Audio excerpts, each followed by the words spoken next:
크리스마스! 허허허! 우리 친구들이 산타를 애타게 기다리고 있는 거 이 산타 할미도 너무 잘 알고 있어요. 지금 썰매 타고 열심히 가는 중이니까 울지 말고 기다리세요. 우는 아이들에겐 선물을 주지 않아요. 자, 그럼 우리 친구들 모두 메리 크리스마스! 허허허! 자, 지금 산타가 열심히 오고 있는 중이래. 자, 과연 그 산타는 반도체 썰매를 타고 오는 걸까? 궁금하지? 자, 그럼 지금부터 따라와 봐. 기름기 쫙 빼고 기본으로 돌아온 야간 종목 진단 야인시대 제로. 야인들과 함께하는 야한 진단 참여 방법. 첫 번째, PC로 하는 게시판 참여. tv.이토마토.com 홈페이지 들어오셔서 아자아자 게시판에 글을 남겨주세요. 두 번째, 모바일 참여. 모바일 어플리케이션 증권통을 다운받아 증권통 TV에 들어가서 아자아자의 글을 남겨주세요. 야인시대 제로는 유튜브로도 실시간 참여가 가능합니다. 유튜브 검색창에 토마토 TV를 입력하세요. 실시간 스트리밍으로 직접 방송을 보실 수도 있고 종목 진단도 가능합니다. 좋아요와 구독은 필수! 야인들과 함께하는 야인시대 제로, 지금 시작합니다.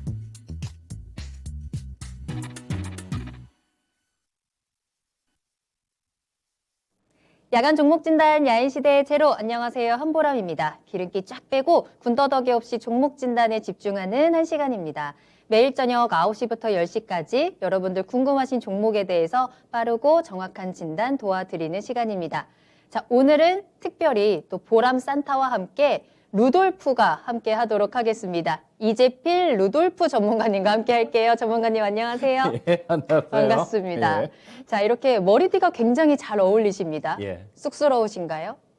그냥 이거 보니까 뭐 크리스마스 막 이런 거 성탄절 이런 게 생각나야 되는데 그냥 녹용이 생각나고 뭐 그러네요. 녹용도 좋습니다. 예. 몸에 좋은 거니까요. 자, 오늘 산타와 그리고 루돌프가 함께하는 지난주에 양봉 이재필 선생에 이어서 이번 주에는 루돌프 이재필 선생으로 함께 해보도록 하겠습니다.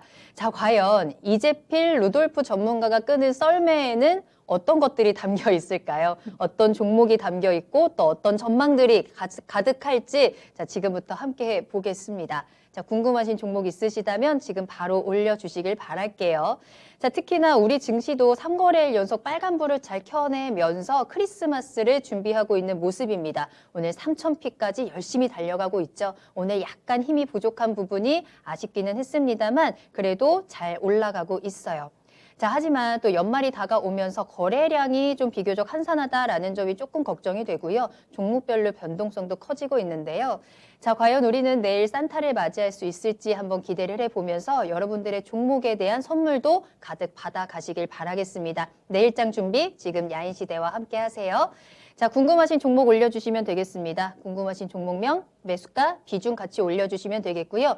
유튜브에 토마토 TV 검색하고 들어오셔서 실시간 채팅으로 함께 하시면 되겠습니다. 네이버 TV를 통해서도 라이브 방송 시청하실 수 있고요. 종목 같이 올려주시면 됩니다.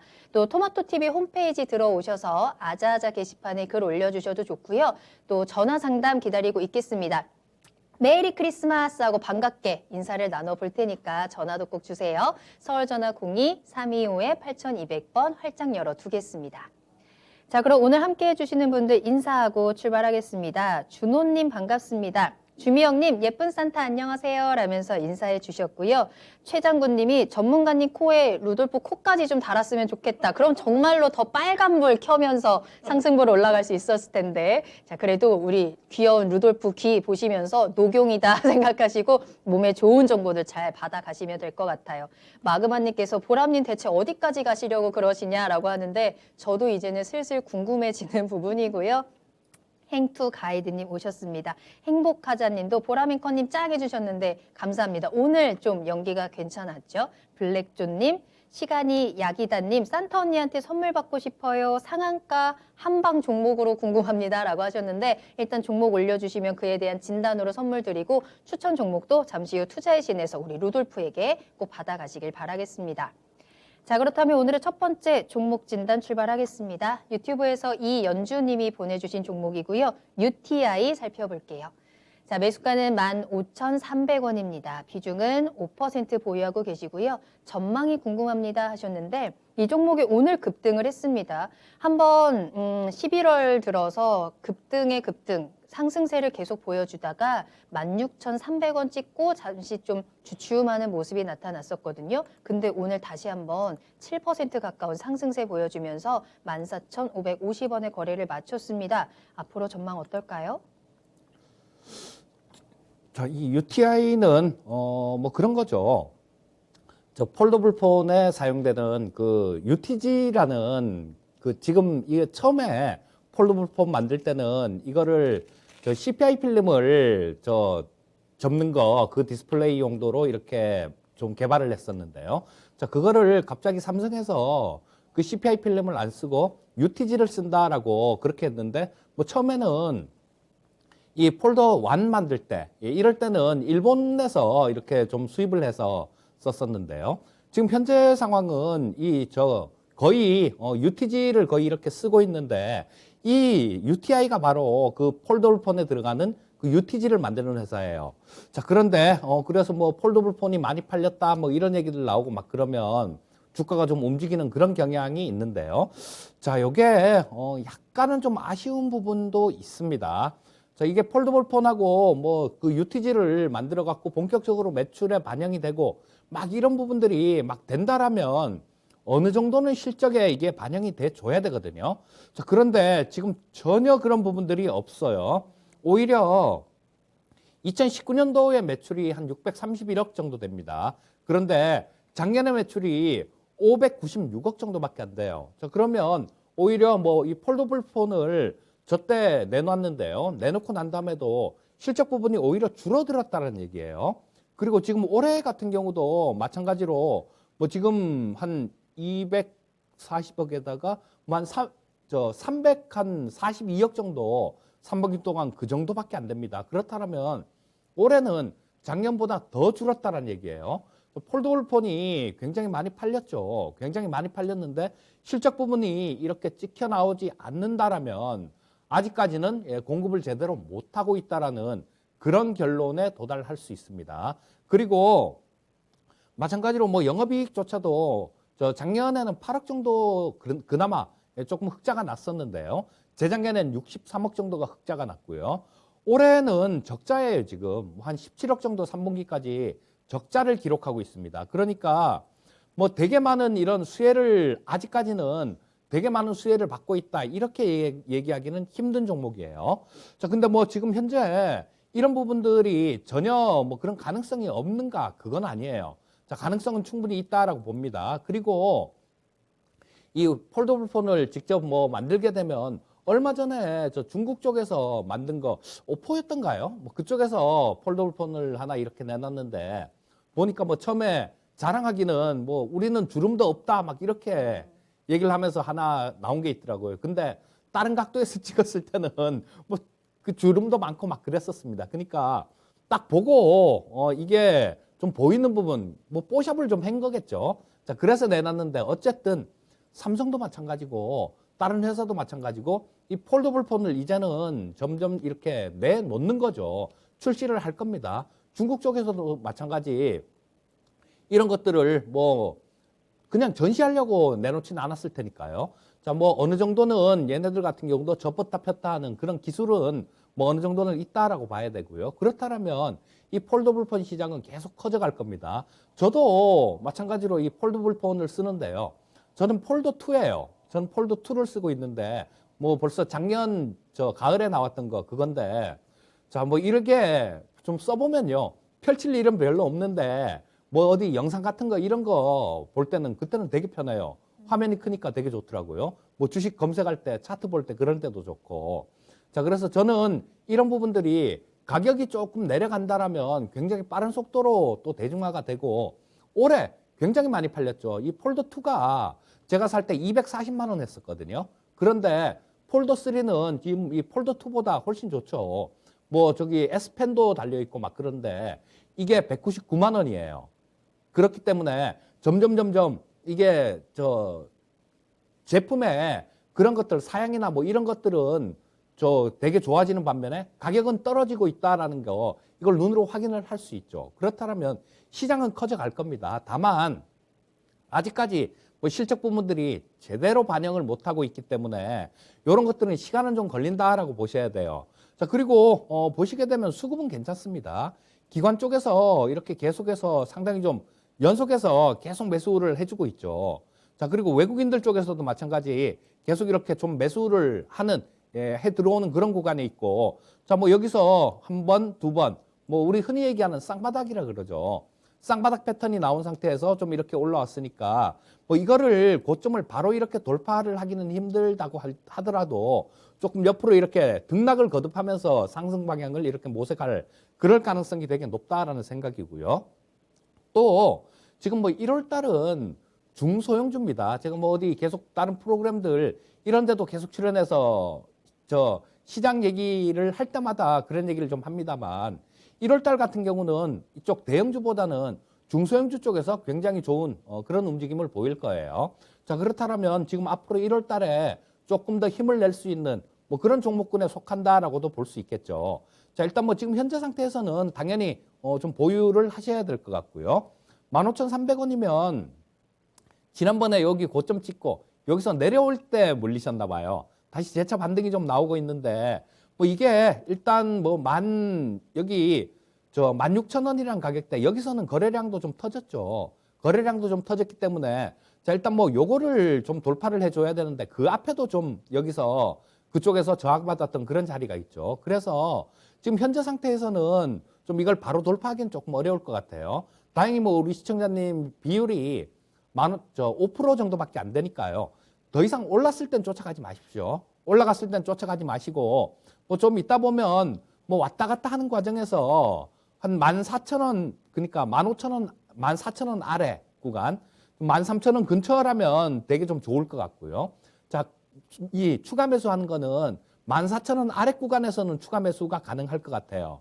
자, 그래서 뭐 조금 지금 현재 상태에서는 조금 보시고 5% 정도밖에 안 되니까 14,000원 아래 구간 뭐 한 13,500원이나 그 정도까지 내려온다라면 그때는 뭐 한 5% 정도 더 매수를 하셔갖고 16,000원 근처에서 매도하는 전략 뭐 그런 전략이면 가장 좋겠다라는 생각입니다. 네. 자, 계속해서 앞으로 좀 다행히 상승 가능성은 남아있는 종목입니다. 폴더블폰 모멘텀 또 기술력이 있다는 점이 긍정적인데요. 다만 아직 이 기업의 실적이 뒷받침되고 있지 않는 상황이기 때문에 이 실적이 올라올 때까지는 시간이 필요할 수도 있겠다라는 점도 함께 참고를 하시면 될 것 같습니다. 가격적인 전략은 14,000원 아래에서 추가 매수로 단가를 낮추시고 16,000원에서 매도하자라는 전략이니까요. 참고해 보시길 바랄게요. 자, 상담 이어가겠습니다. 또 계속해서 많은 분들 채팅창 들어와 주고 계시고요. 디퍼플님 오셨네요. 오대영님도 반갑습니다. 남극곰님, 바른생활님, 부자대자님의 이름도 보이고 있고요. 이윤탁님도 종목 올려주셨습니다. 마임님께서 루돌프 제필 전문가님 너무 귀여워요 해주셨어요. 진짜로 이 귀가 이제 보고 있으니까 보면 볼수록 원래 귀에 달려 있었던 것처럼 너무너무 자연스럽게 잘 어울리고 있습니다. 자, 오늘 제필 돌프가 여러분들께 선물을 또 가득 안고 달려왔으니까요. 궁금하신 종목 있으시다면 올리셔서 꼭 선물 받아 가시길 바라겠습니다. 자, 다음 상담 만나보겠습니다. 이번에는 유튜브에서 피터팬 님이 올려주신 종목이고요. MC넥스 보유하고 계시네요. 자, 매수가는 52,000원이고요. 비중은 10%입니다. 목표가와 전망이 궁금합니다. 라면서 올려주신 종목입니다. 자, MC넥스도 역시나 오늘 좀 주가가 괜찮았죠. 오늘 상승세, 5% 상승세 보여주면서 56,000원에 거래를 마쳤고요. 이 종목은 뭐 오늘뿐만 아니라 최근에 한 2달 정도 꾸준히 상승 흐름 이어오고 있는 종목입니다. 자, 오늘도 큰 장대 양봉 보여주면서 상승했고 수익도 좀 챙겨가시는 구간인데 앞으로 목표가 어디까지 잡아볼까요? 자, 이 MC넥스는 대표적인 카메라 모듈 업체죠. 그래서 이 MC넥스를 뭐 한 2천억대 이럴 때 굉장히 많이 좀 거래를 했었어요. 굉장히 좀 많이 거래를 했었는데 시가총액 2천억대. 벌써 오늘 올라오면서 1조가 넘어갔네요. 자, 그래서 이런 것들이 초기 단계에 만약에 투자를 하셨다라면 좀 계속해서 좀 길게 들고 가면서 좀 수익을 낼 수 있는 그런 부분들이 있죠. 지금 카메라 같은 경우는 마찬가지로 뭐 이런 쪽은 지금까지는 이 카메라 모듈이 그 거의 휴대폰에만 쓰였잖아요. 거기만 쓰였는데 이제는 앞으로는 뭐 이 MC넥스 같은 경우가 대표적으로 뭐 차량용 카메라 그런 쪽에서 대표적으로 잘 적응을 해가고 있는 그런 기업이고 또 이 카메라 모듈이 그쪽에만 쓰이는 게 아니라 우리 저런 것들 뭐 메타버스 이런 것들을 이런 얘기들을 하죠. 자, 그리고 또 VR, AR 이런 얘기들도 합니다. 자, 그러면 이런 것들을 촬영을 하기 위해서는 VR 쪽을 촬영을 하려 그러면 카메라가 14대가 필요하다 그래요. 14대가 각 방향에서 이렇게 좀 잡는 거죠. 그렇게 해 갖고 영상을 찍어야 이게 뭐 저 3D 입체 영상이 가능하다라고 얘기를 합니다. 그리고 또 마찬가지로 뭐 이런 부분도 있을 거고 우리 또 커가는 시장 중에 하나가 드론도 있죠. 드론의 경우도 마찬가지입니다. 이거를 VR 기기를 쓰고 이 드론을 띄워갖고 드론으로 카메라를 이렇게 밑에를 찍어갖고 그러면요. 자, 내가 실제로 비행기를 타고 나는 그런 기분을 만들 수 있다라고 그렇게들 또 얘기들을 하죠. 실제로 아마 이런 것들은 가능할 겁니다. 자, 그래서 이 카메라 쪽 같은 경우는 커져갈 수 있는 부분들이 굉장히 많아요. 굉장히 많고 이 MC넥스 같은 경우도 마찬가지 되게 많이 잘 성장을 하다가 지금 뭐 작년에 조금 삐끗했죠. 작년에 조금 삐걱하고 올해 같은 경우도 마찬가지로 뭐 작년보다는 조금 안 좋은데요. 지금 뭐 이때는 좀 뭐 그런 것들 준비할 것들이 굉장히 좀 많았었죠. 뭐 저 투자도 해야 되고 이 차량용 저 카메라 모듈을 개발을 하느라고 좀 투자가 좀 많이 됐었어요. 작년에 매출은 늘어났고 영업이익은 줄어든 이유가 그런 거죠. 뭐 연구 개발비들 뭐 이런 것들을 상당히 좀 많이 썼기 때문에 그런 모습인데요. 자, 이제 자동차에도 마찬가지로 카메라가 굉장히 많이 붙게 될 거예요. 지금 그 애플이나 뭐 이런 쪽 구글 같은 데서는 대표적으로 그 라이다라는 거 뭐 이런 걸로 또 거리 감지를 하고 그래서 카메라하고 같이 이렇게 혼용을 해서 쓰려고 하는데요. 이 삼성 쪽에서도 저 자율주행차를 개발을 하는데요. 이 삼성 쪽에서는 라이다 없이 그냥 카메라로 뭐 이렇게 좀 할 수 있는 그런 방법을 지금 되게 많이 연구 개발을 하고 있는 중이거든요. 그렇다면 이 뭐 대표적인 카메라 업체들 이런 쪽은 굉장히 많이 수혜를 보면서 커나가는 그런 섹터다라고 보셔야 돼요. 자, 그리고 우리 시청자님께서 목표가를 좀 알려주세요. 그런 말씀을 해주셨는데요. 목표가를 좀 이렇게 물어보시려면 길게 보시는 건지 짧게 보시는 건지 그 부분은 꼭 좀 말씀을 좀 해주셔야 될 것 같아요. 왜냐하면 나는 길게 본다라면 당연히 이 목표가 전에 고점 기록했던 부분들 2월 달에 고점을 기록했는데요. 자, 좀 길게 뭐 한 2, 3년 이렇게 본다라면 저는 이거 돌파하고 넘어간다라고 봅니다. 신고가로 넘어간다라고 보는데 뭐 또 뭐 나는 뭐 그렇게 길게 보지 않고 조금 짧게 보는 그런 성향이다 그러면 저까지 말씀을 드려서는 안 될 거고 일단 기술적으로 저항선 부분들 그런 부분들을 말씀을 드려야 될 겁니다. 근데 지금 뭐 매수하신 가격을 보게 되면 최근에 좀 매수를 하신 것 같아요. 최근에 좀 매수를 하신 것 같으니까 52,000원이면 뭐 최근에 며칠 정도 되신 것 같아요.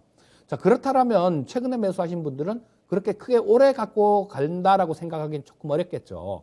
그래서 일단 뭐 전망은 굉장히 좋다라고 말씀을 드리겠는데요. 자, 목표치를 말씀드리면 1차 목표치는 한 6만 원 정도 때까지 여기서 한번 걸린 자리가 있죠. 이 앞에 6만 원대에서 한번 걸린 자리가 있습니다. 보통 보면 뭐 이런 자리는 조금 저항선 역할을 할 때가 많아요. 그리고 6만 원 근처로 가면 또 그냥 한꺼번에 뚫지 못하고 또 어느 정도 되돌림 나왔다가 다시 좀 눌러줬다가 올라가도 다시 올라가는 그런 모습일 테니까 1차 목표치는 6만 원 정도로 설정을 하시면 될 거고요. 2차 목표치는 전고점 6만 6천 원 정도 이 정도로 설정을 하시면 될 것 같은데 만약에 긴 관점으로 보실 수 있다라면 말씀드렸듯이 이 카메라가 들어가는 산업들 이런 것들은 시간이 가면 갈수록 굉장히 많이 늘어날 겁니다. 당연히 뭐 어떤 목표가라든가 이런 부분들 설정 안 하시고 뭐 한 2, 3년 정도 그냥 쭉 들고 가보는 전략 그런 전략을 말씀드리겠습니다. 네. MC넥스 1차 목표가 6만 원, 그리고 뚫고 올라가서 6만 6천 원까지 목표가 제시해 드렸고요. 길게 가져가는 것도 더 긍정적이다라는 부분들, MC넥스의 앞으로 성장성에 대한 부분들도 긍정적인 전망으로 체크해 드렸습니다. 참고해 보시길 바랄게요. 자, 오늘 이 보람산타와 제필 돌프에 대한 반응이 굉장히 좋습니다. 나비날개님도 오셨고, 오렌지님이 두 분 오늘 엄청 귀여우시다라고 또 칭찬도 해주셨고, 빨간 앵두님도 오셨어요.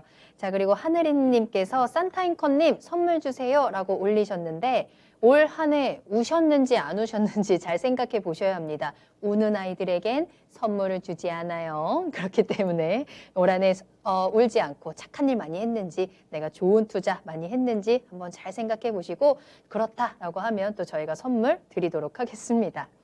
자, 다음 상담은 저희 귀연 야옹님께서 보람산타님, 제필돌프님 도와주세요 라면서 올려주신 종목인데요.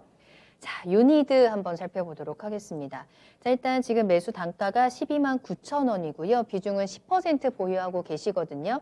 자, 그런데 14만 원에 매수를 해서 12만 9천 원까지 지금 단가를 낮춘 상황인 거고, 매수한 주식의 70%는 손절을 하셨다라고 하네요. 굉장히 많은 비중을 싣고 있었기 때문에 또 손실도 그만큼 좀 크셨을 것 같아요. 그런데 계속해서 떨어지고 있는 구간입니다. 좀 도대체 이게 언제까지 떨어질 것인가, 나는 이 종목을 어떻게 해야 되는 것인가 답답할 것 같아요. 무섭기도 하고요. 어떻게 하면 좋을까요? 자, 이 유니드는 이렇게 좀 강하게 올라왔던 이유가 그 탄소 포집 때문에 이렇게 좀 강하게 올라왔죠. 지금 요거를 뭐 CCU 혹은 CCS 합쳐갖고 CCUS 뭐 이렇게 얘기를 하기도 하고요. CCU는 탄소를 포집을 해서 이걸 재활용하는 거. CCS는 탄소를 포집을 해서 이거를 뭐 지하 깊숙이 이렇게 가두는 뭐 그런 것들을 얘기를 하는데요. 자, 지금 이게 우리나라에서 지금 뭐 그렇게 많은 프로젝트가 진행되고 있지는 않습니다. 근데 SK 쪽에서 그 프로젝트를 진행을 하고 있는데요. 그 SK 이노베이션에서 주가 돼서 이 CCS 프로그램, CCS를 좀 이렇게 사업을 진행을 하고 있는데, 이 부분을 쓰는 그 흡착제가 있거든요. 이게 공장에서 만약에 이 탄소가 이렇게 뭘 이렇게 태워서 탄소가 이렇게 나오면요, 이 키오졸이라는 약품이 있어요. 키오졸은 그쪽에서 뭐 국가기관에서 연구를 했는 거를 SK 머트리얼즈에서 이 기술 이전을 해서 거기서 만드는 제품인데요. 이 키오졸이 주로 흡착제로, 그러니까 탄소가 날아가는데 이 액체 상태인데요. 이거를 탄소를 이 키오졸이라는데 여기 반응을 시켜서 이 탄소를 흡착을 하게 되는데, 거기에 주된 성분이, 키오졸의 주된 성분이 탄산칼륨입니다. 탄산칼륨인데 그 탄산칼륨을 만드는 회사가 이 유니드예요. 자, 그래서 이 좀 굉장히 좀 강하게 이렇게 올라왔는데요. 지금 이 친환경 섹터들이 되게 좀 안 좋아요. 안 좋은 이유는 그런 것들이죠. 미국 쪽이 가장 큰 원인이다라고 봅니다. 지금 현재 미국 쪽의 그 사회복지 법안이 이게 지금 뭐 2조 달러가 좀 넘죠. 처음에 3조 5천억 달러 했었는데, 민주당의 그 뭐 중도파 의원들, 조맨친 의원이나 키어스틴 시네마 의원들, 상원 의원들이 이거 안 된다, 너무 많다 해갖고 또 이거를 또 반토막을 내갖고 다시 상원으로 다시 보냈는데요. 정부에서, 백악관에서 그렇게 해서 보냈는데, 그러니까 또 의회로 보내니까 민주당의 진보파들이 이거 안 돼, 못해 우리는, 이렇게 또 나온 거예요. 그래갖고 막 어떻게 얘기를 하다가 지금 2조 500억 달러를 이렇게 했는데요. 해갖고 얘기를 하고 있는데, 지금 이 부분에 대해서는 아까 말씀드렸던 그 조맨친 의원하고 키어스틴 시네마, 이 두 분은 민주당 의원입니다. 근데 지금 미국 의회가 참 머리가 아프게 돼 있어요. 지금 민주당이 50, 공화당이 50입니다. 자, 똑같이 이렇게 의석수가 똑같기 때문에 어떤 법안을 통과를 시키려면 민주당이 전부 다 찬성을 하고요. 공화당이 전부 다 공화당은 뭐 다 반대를 하겠죠. 다 반대를 하면 민주당은 전부 다 찬성을 해야 부통령이 이 캐스팅 보드를 잡고 부통령이 결정을 할 수 있거든요. 그런데 지금 50대 50인 상태에서 이 민주당의 의원 2명이 계속 고집을 부리고 있어요. 이 키어스틴 시네마 의원 같은 경우는 이분은 여성 의원이신데요. 이분은 이 규모가 너무 커지면 증세를 하게 된다. 그래서 증세는 안 된다라는 그런 입장이에요. 자, 그러니까 뭐 예산을 좀 줄여라 이런 거죠. 근데 또 이 조맨친 의원 같은 경우도 마찬가지로 이게 예산 규모가 너무 크다 이렇게 얘기를 하는데 사실 조맨친 의원은 그 속내가 따로 있죠. 자기 본인의 지역구가 웨스트 버지니아, 그러니까 이쪽에서 석탄이 굉장히 많이 나는 그런 석탄 주산지예요. 그렇기 때문에 반대를 하는 건데 뭐 그 표면상 야 우리는 석탄 화석연료 연료 많이 떼야 되니까 그래서 난 반대할 거야 이런 얘기 못 하잖아요. 그러니까 뭐 예산이 많네 뭐 어쩌네 막 이렇게 핑계를 대고 있는 겁니다. 자, 근데 뭐 지금은 바이든 대통령도 계속 설득을 하고 있어요. 이 두 의원을 계속 설득을 하고 있고, 그 다음에 또 저 다른 민주당 지도부에서도 마찬가지 이 두 분을 굉장히 많이 좀 이렇게 설득을 하고 있는데 글쎄 이 부분이 뭐 어떻게 진행돼 갈지는 조금 두고 봐야 될 것 같습니다. 민주당 쪽에서는 저 1월 달에 이거를 뭐 표결을 붙이겠다 이런 얘기를 하는데요. 이 사회복지법안에 그 기후변화에 대응하는 그 예산 5,550억 달러가 거기에 들어 있어요. 그렇기 때문에 이 사회복지법안이 만약에 통과가 된다라면 아마 그 친환경 섹터에 있는 종목들 이런 것들 어마어마하게 좀 좋은 그런 움직임이 나올 겁니다. 그리고 또 만약에 그게 통과가 안 된다고 하더라도요. 완전히 그냥 안 해. 이렇게 해버리면 또 이쪽이 또 어떤 다른 방법을 찾을 테니까 괜찮아질 가능성이 있다라고 봅니다. 그런데 지금은 되게 어중간한 상태죠. 야, 이게 뭐 어떻게 예산을 줄여갖고 통과가 되나? 아니면 뭐 그냥 통과가 되나? 아니면 통과가 안 되나? 뭐 이렇게 해갖고 굉장히 어중간한 상태예요. 그렇기 때문에 주가가 못 움직이고 있는 겁니다. 자, 그래서 이런 부분들은 아마 1월 달이 지나고 그렇게 되면 이 부분은 결정이 날 거예요. 자, 그렇게 되면 흡착제의 주된 원료를 사용하고 있는, 생산하고 있는 이 유니드도 마찬가지로 좀 좋아질 가능성이 있습니다. 자, 뭐 이 유니드가 다른 화학제 제품들 이런 걸로 주가 상승이 탄력 있게 나오길 기대하는 건 조금 힘들고요. 아까 말씀드렸듯이 이쪽 CCS 쪽인데 CCS가 이게 좀 잘 되는 그게 가장 주가를 빠르게 상승시킬 수 있는 촉매제가 될 겁니다. 자, 그래서 지금 되게 좀 많이 빠졌는데요. 자, 지금 현재 상태에서는 이걸 뭐 서둘러서 지금 고점에서 보면 뭐 15만 원이었으니까 30%도 더 빠진 거죠. 30%도 훨씬 더 빠진 건데 지금 뭐 현재 상태에서 뭐 이거를 어떻게 정리를 하고 그럴 필요는 없다라는 생각입니다. 일단 지금 남아있는 것도 마찬가지 한 10% 정도 보유하고 계시니까 차분하게 조금 기다려 보시고요. 자, 뭐 옆으로 이렇게 횡보를 하다가 뭐 자리를 잡는 그런 국면이 나올 겁니다. 자, 그리고 1월 달에 미국 쪽에서 사회복지 예산 이런 부분이 어떻게 되는지 그 부분을 잘 챙겨 보셔야 될 것 같아요. 자, 지금 현재 상태에서는 일단 보유하시고요. 만약에 1월 달에 그런 부분들이 뭐 그 전에도 신경을 좀 써서 이렇게 뉴스를 찾아보다 보면 뭐 조맨친 의원도 뭐 합의를 했다 뭐 이런 뉴스가 나오거나 뭐 설득이 됐다 뭐 이런 뉴스가 나오거나 그렇게 되면 통과될 가능성이 많다라고 봐야 되겠죠. 자, 그런 뉴스가 들리면 그때는 조금 좀 지금 뭐 한 10% 정도 보유하고 계시다고 말씀하셨는데요. 그때는 너무 많이 매수를 하시면 안 되고 한 10% 정도는 조금 추가 매수도 그때는 가능하다라는 생각이거든요. 자, 지금 현재 상태에서는 일단 보유 의견만 말씀드리겠습니다. 네. 자, 유니드 귀염야옹님께서 올려주신 종목인데 선물 감사합니다라는 인사도 함께 해주셨는데요. 일단은 이 미국의 법안 통과가 가장 큰 모멘텀이겠습니다. 때문에 뉴스 체킹하시면서 한번 보유해 보시길 바랄게요. 참고하세요. 자, 계속해서 상담 이어가겠습니다. 광명 장대 양봉님께서 오셨습니다. 이 시간에도 종목 진단을 하나요? 라는 글을 올려주셨는데 네, 저희 매일 저녁 9시부터 10시까지 종목 진단하고 있습니다. 자, 혹시나 궁금하신 종목 있으시다면 지금 바로 궁금하신 종목명, 매수가, 비중 올려주시면 되겠습니다. 지금 함께하고 계시는 유튜브 실시간 채팅창을 통해서 올려주시면 되겠고요. 네이버 TV 그리고 토마토 TV 홈페이지 아자아자 게시판을 시간을 활용하셔도 괜찮습니다. 전화 상담 기다리고 있습니다. 메리 크리스마스 인사 나눌 수 있도록 문의 전화 많이 주세요. 서울 전화 02-325-8200번 활짝 열어두겠습니다. 자, 다음 상담 만나보겠습니다. 이번에는 알라병님의 종목이고요. SK바이오팜 살펴볼게요. 매수하신 가격이 13만 4천 원이고 비중은 20% 보유하고 있습니다. SK바이오팜이 정말 많이 내려왔습니다. 상장한 이후에 뭐 거의 반토막 난 상황이죠. 오늘 98,100원의 거래를 마쳤고요. 이 알라병님께서도 손실을 좀 크게 보고 계신 구간인데 계속 보유해도 되는지가 궁금하다라고 하셨거든요. 이 종목 어떨까요? 자, 일단 뭐 이게 처음에 상장해갖고는 26만 원까지 가기도 했었죠, 처음에. 자, 그랬다가 좀 계속해서 이렇게 두들겨 맞는 그런 모습인데, 뭐 상장되고 난 다음에는 크게 이렇게 보면요, 뭐 뚜렷한 반등 없이 계속 좀 밀렸다, 계속 밀리고 있다, 이렇게 보시면 될 것 같고요.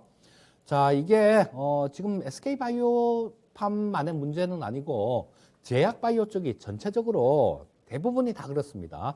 자, 저도 아닌 게 아니라 조금 JP모건 헬스케어 컨퍼런스 관련해 갖고 제약바이오 쪽에 조금 모멘텀이 될 수도 있겠다라고 그렇게 생각을 했었는데, 자, 뭐 저 그 참여하는 기업들도 마찬가지로 잠깐은 반짝을 하는 그런 모습도 나오는데, 요새 뭐 예전에는 제약바이오 쪽에 어떤 뉴스만 하나 딱 뜨면 그 종목은 굉장히 탄력 있게 움직였는데요.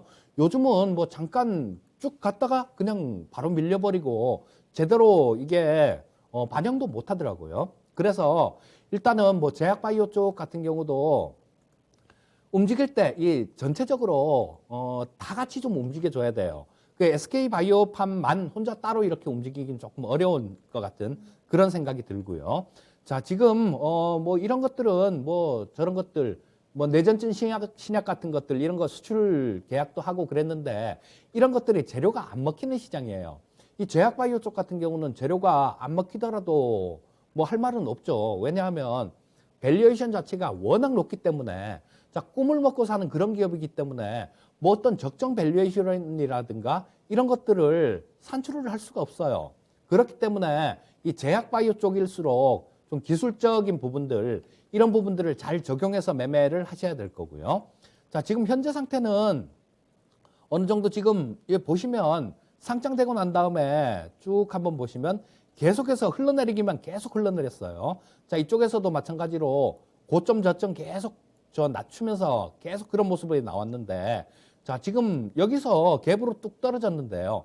자, 이 부분들은 보게 되면 두고두고 아마 저항선 역할을 할 거고요. 자, 그래 이쪽에서도 마찬가지 거기서 저항을 받았죠. 자, 이 갭이 생긴 부분들, 이 부분들은 여기서도 뭐 갭 근처에 가니까 밀렸고 더 이상 이렇게 크게 올라오지 못하고 또 한 차례 전저점을 깨니까 또 밀리는 모습이 나와버렸죠. 자, 지금은 또 계속해서 이제는 계속 밀리는 그런 일방적으로 밀리는 그런 국면이었다라면 지금 현재는 이제는 좀 박스권의 형태 그 정도는 잡은 것 같아요. 자, 이때 10월 달 10월 초에 조금 저점을 한번 찍고 자 올라왔죠. 그러고 난 다음에는 저점을 또 좀 높였습니다. 또 그 다음에는 고점은 높이지 못하고 전저점 근처에서 저항을 받았고 또 저점으로 내려가긴 내려갔는데 전저점하고 비슷한 그 정도 자리에서 또 지지를 받는 모습이었죠.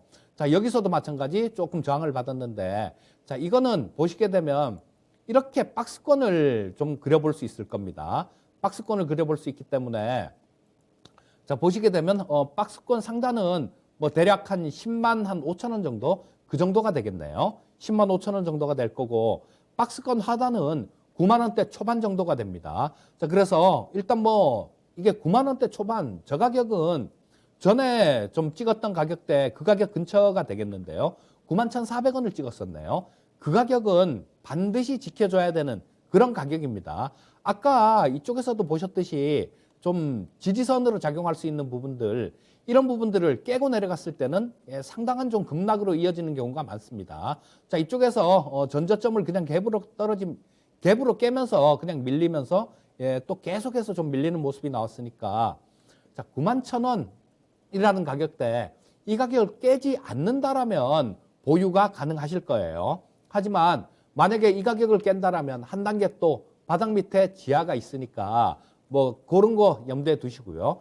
9만 원, 9만 1,000원대를 지키는지 그 부분만 보시고 자, 뭐 9만 1,000원을 붕괴를 시킨다라면 그때는 손절매하는 전략 말씀드리겠습니다. 네. 참 많이 내려온 종목이고 손실도 있습니다. 이제는 근데 계속해서 하락하는 모습 보여주다가 최근에 이 박스권이 진행 중인데요. 이 박스권에서 어떻게 대응을 하는지가 좀 중요할 것 같고요. 박스권 하단인 91,400원이 꼭 지켜져야겠습니다. 이 91,400원을 뚫고 내려간다면 그때는 좀 마음이 아프지만 손절하고 나오셔야 될 것 같으니까요. 그 가격대 꼭 확인해 보시길 바랄게요. 응원하겠습니다. 자, 다음 상담은 유튜브에서 쭈녁 파파님이 메리 크리스마스 하면서 올려주신 종목이고요. DLENC 보겠습니다. 매수가가 12만 6천 원이고요. 비중은 20% 보유하고 계시네요. 대응 전략 부탁합니다. 라면서 올려주신 종목이고요. DLENC 오늘은 12만 3천 원의 거래를 마쳤습니다. 이 종목 역시나 최고가 15만 9천 원 찍은 이후에는 좀 하락하는 모습이 나왔었고요. 10만 원, 11만 원 정도에서 바닥 찍고 반등 나옵니다. 최근에는 이 12만 원 선에서 약간의 횡보하는 모습들도 관찰이 되고 있네요. 자, 12만 6천 원에 매수를 하셨습니다. 아마 요 내려오는 구간에서 매수를 하신 걸까라는 생각도 좀 드는데 자, 이렇게 좀 반등이 나왔을 때 우리가 어떻게 좀 대응을 하면 좋을지 대응 전략 체크해 볼까요, 전문가님? 예, 이 DLENC는 대림산업의 그 건설 부분들, 이런 부분들을 따로 분할해서 만든 회사가 DLENC죠. 자, 그렇다 보니까 뭐 건설 경기하고 상당히 좀 밀접한 관계가 있을 텐데요. 자, 뭐 지금 현재 상태가 건설주들이 되게 좀 오를 듯 하다가 다들 좀 많이 밀려 있는 상태예요. 뭐 현대건설도 마찬가지로 상당히 좀 6만 원대 뭐 그쯤에서 많이 밀려서 지금 4만 원대 중반 정도까지 밀려 있는 상태고 이 DLENC도 마찬가지로 7월 달에 뭐 15만 원대 그 정도까지 갔다가 상당히 많이 밀려 있는 모습입니다. 하지만 전체적으로 이 건설주들이 밸류에이션 자체는 굉장히 좀 낮은 그런 상태입니다. 근데 사실 밸류에이션이 가장 낮은 건설주는 계룡건설이에요. 계룡건설 같은 경우는 작년하고 올해 벌은 돈으로 그 회사 주식 다 살 수 있을 만큼 그렇게 저평가가 돼 있는데 자, 그런 종목들도 있다라는 거 좀 참고하시고요. 자, 뭐 저라면 아까 조금 전에 말씀드렸듯이 이 중소형주들이 1월 달에는 좀 중소형주 시장일 가능성이 되게 높아요. 대형주보다는 좀 사이즈가 작은 종목들 이런 것들 위주로 좀 움직일 가능성이 많은데 건설주도 마찬가지다라고 봅니다. 건설주도 마찬가지로 뭐 대형 건설주들 뭐 이런 것들보다는 중소형 건설주들 이런 것들이 좀 좋을 가능성이 많다라고 생각을 하는데요. 자, 우리 시청자님께서는 매수하신 가격하고 그렇게 크게 차이는 안 나요. 12만 6천 원 정도에 매수를 하셨으면 아마 뭐 최근에 매수하신 게 아닌가 싶은 생각이 듭니다.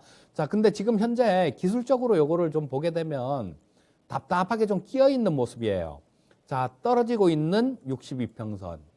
자, 방향을 틀고 있는 21 이평선.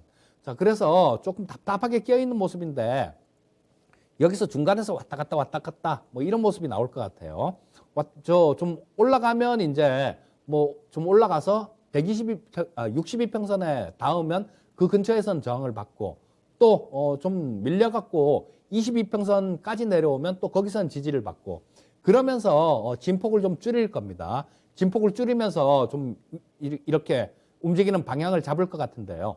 건설주 대체적으로 거의 뭐 이런 모습들이 나오고 있는데 건설주들의 밸류에이션이나 또 내년쯤 되면 아마 뭐 지금도 마찬가지로 뭐 집을 뭐 110만 호를 짓는다, 뭐 140만 호를 짓는다 이런 얘기들 하는데요. 대선 후보들이 내년은 아마 또 이런 얘기들 1월달 신년에는 더 할 가능성이 많습니다. 왜냐하면 그렇죠. 모든 정책들이 정부에서도 마찬가지 연초에 내놓는 경우가 많고요. 우리 대선 후보님들도 마찬가지로 연초가 그런 걸 어필할 수 있는 가장 좋은 기회가 되지 않겠습니까? 그렇기 때문에 이런 공약들이 좀 나올 가능성이 되게 많아요. 그렇다면 조금 옆으로 이렇게 횡보하는 모습이 나오더라도 좀 아래 위로 이렇게 진폭을 좁히면서 옆으로 횡보를 하더라도 결국은 좀 위쪽으로 뚫고 갈 가능성이 많지 않을까 싶은 생각이 들고요. 자, 뭐 위쪽으로 조금 뭐 일시적으로도 오버슈팅은 어떤 뭐 단발적인 호재성 재료가 나오면 일시적으로 좀 뚫고 올라갈 수도 있을 것 같아요. 자, 그러면 뭐 지금 현재 상태에서 13만 원이란 가격대, 13만 원 이상에서는 또 마찬가지 이쪽에 좀 저항을 받을 수 있는 그런 구간들이 있습니다. 또 여기서 저항을, 이 기술적 분석도 해보면 좀 엮이는 부분들이 되게 많아요. 그래서 가끔 가다가 뭐 이런 것들은 굉장히 쓸모가 있겠다라는 그런 생각도 하게 되는데요. 자, 여기서 횡보했던 자리, 이 자리는 이쪽에서 또 몇 번 지지를 받았던 그런 자리하고 같이 엮이는 그런 자리가 되겠죠. 자, 그래서 이런 자리는 뭐 아래에서 치고 올라갈 때는 저항, 위에서 좀 떨어지고 있을 때는 지지, 이런 역할을 하는 경우가 굉장히 많습니다. 그러니까 13만 원 이상에서는 조금 저항을 받을 가능성이 되게 높다라고 보셔야 돼요. 자, 뭐 지금 현재 상태에서는 일단 보유 의견 말씀드리겠고요. 13만 원에서 13만 5천 원 사이가 좀 저항 구간일 것 같은데 이 구간에서는 조금 한 번 정도 정리를 해주는 전략이 좋을 것 같고요.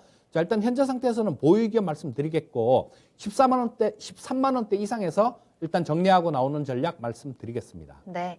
자, 건설주였죠. DLENC. 아무래도 그렇기 때문에 내년 부동산 공급 정책을 한번 좀 기다려 봐야 될 것 같습니다. 내년 초에 어떤 정책이 나오는지 또 대선을 앞두고 있는 상황이기 때문에 그런 공약들에서 어떤 내용이 좀 나오고 있는지 한번 잘 체크를 하시고요. 그런 모멘텀이 좀 붙는다면 반등 가능성은 열려 있습니다. 13만 원에서 13만 5천 원 사이 수익 실현하자라는 전략 참고해 보시길 바랄게요. 자, 계속해서 이재필 전문가님과 함께하고 있습니다. 크리스마스 이브를 하루 앞두고 오늘은 또 크리스마스 특집으로 조금은 귀엽게 밝은 분위기로 가려고 하는데 달그리님 오셨습니다. 이재필 전문가님 도움 많이 받고 있습니다 하셨는데 오늘 약간 루돌프 귀 달고 이런 이야기 이렇게 진지한 칭찬은 조금 부끄럽기도 하네요.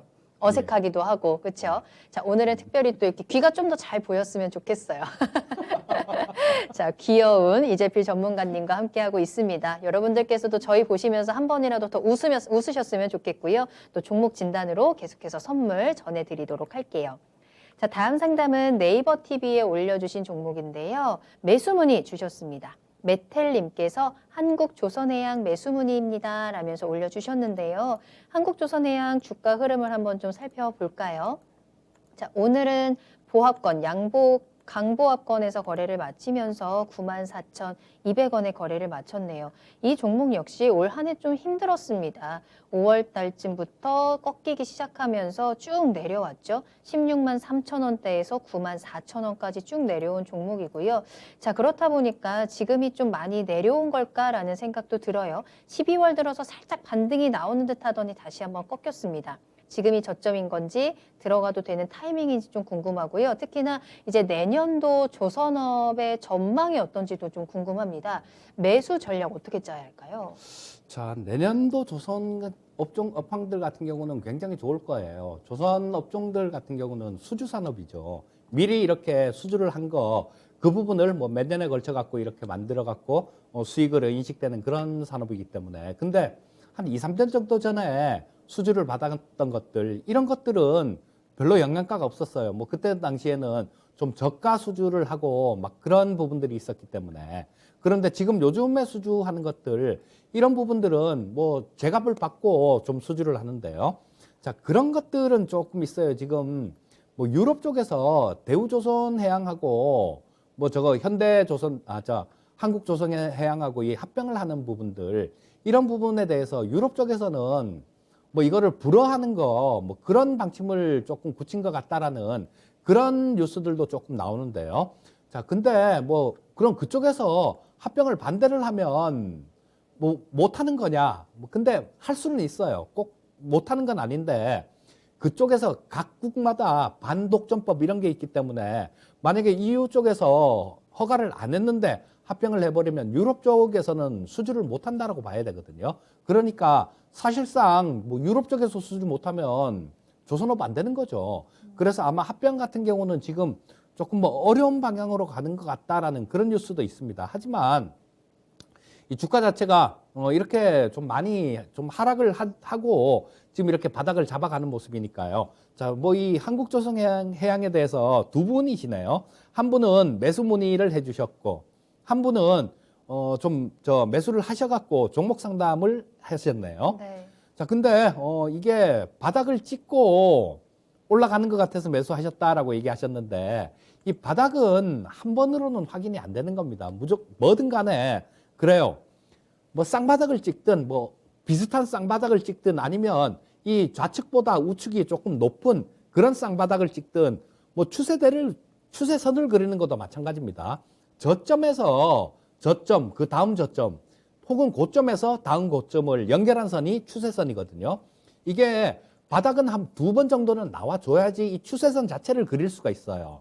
자, 그렇기 때문에 이 11월 30일 날 기록했던 저점 이게 완전한 좀 진바닥이라고 그렇게 인식을 하려면 여기서 지금 한 번 정도 더 반등이 나와서 전고점을 뚫어주는 그런 모습이 나와야 이때가 바닥이었구나라고 인식을 할 수 있는 겁니다.